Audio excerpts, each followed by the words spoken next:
علیکم۔ انسانی ہاتھ بہت ہی کارآمد آرگن ہے جس کے بغیر ہم کوئی کام نہیں کر سکتے۔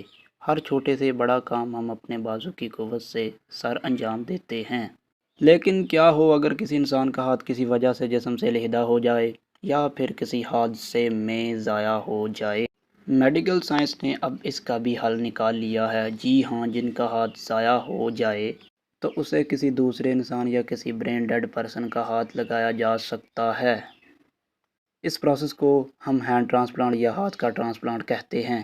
ہینڈ ٹرانسپلانٹ ایک ایسا سرجیکل پروسیس ہے جس کے دوران کسی ایک انسان کے ہاتھ کو دوسرے انسان میں ٹرانسپلانٹ کر دیا جاتا ہے۔ عام طور پر ڈونر کا ہاتھ کسی مردہ ڈونر سے لیا جاتا ہے اور اس کو ریسیور یعنی ریسیپینٹ کے لیے ٹرانسپلانٹ کیا جاتا ہے جس کا ہاتھ کسی وجہ سے ضائع ہو گیا ہو۔ آج تک جتنے بھی ہینڈ ٹرانسپلانٹ ہوئے ہیں زیادہ تر ایلبو یعنی کوہنی کے نیچے ہی سر انجام دیا گیا ہے، حالانکہ ابو ایلبو ٹرانسپلانٹ بھی مقبولیت حاصل کر رہی ہے۔ ہینڈ ٹرانسپلانٹ ایک نئی قسم کی آرگن ٹرانسپلانٹیشن ہے جہاں متعدد آرگنز کو ایک واحد فنکشنل یونٹ کے طور پر ٹرانسپلانٹ کیا جاتا ہے جسے ویسکولرائزڈ کمپوزٹ ایلو ٹرانسپلانٹیشن کہتے ہیں۔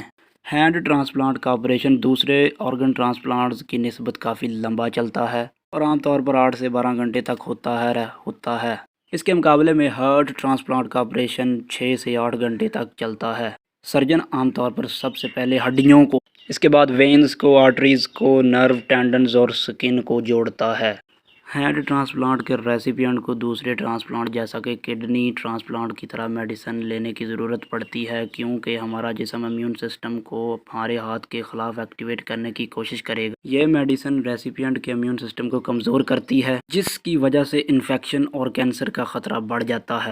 آرگن کی ٹرانسپلانٹیشن میں گزشتہ برسوں میں بہت سی ترقی ہوئی ہے جس نے اسے کافی حد تک قابل برداشت بنا دیا ہے۔ ٹرانسپلانٹ کے بعد وسیع پیمانے پر ہینڈ تھراپی ہوتی ہے جس سے ریسیور کو ٹرانسپلانٹڈ ہاتھ کا کام دوبارہ کرنے میں مدد ملتی ہے۔ وہ مریض جو ہینڈ ٹرانسپلانٹ کے بعد میڈیسن لیتے اور باڈی تھراپی کروا چکے ہیں ان کو نئے ہاتھ یا بازو کو ایکٹیویٹ کرنے میں غیر معمولی کامیابی ملی ہے۔ ایکواڈور میں 1964 میں ایک ہینڈ ٹرانسپلانٹ ہوا تھا لیکن کامیاب نہیں ہو سکا۔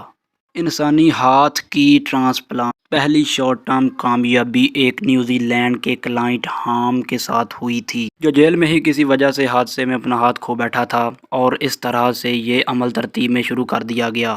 بازو یا ہاتھ دوبارہ حاصل کرنے سے مریض کی زندگی کے معیار میں کافی بہتری آ سکتی ہے جس سے وہ روزمرہ کے کام سر انجام دے سکتا ہے جو شاید پہلے نہیں کر سکتا تھا۔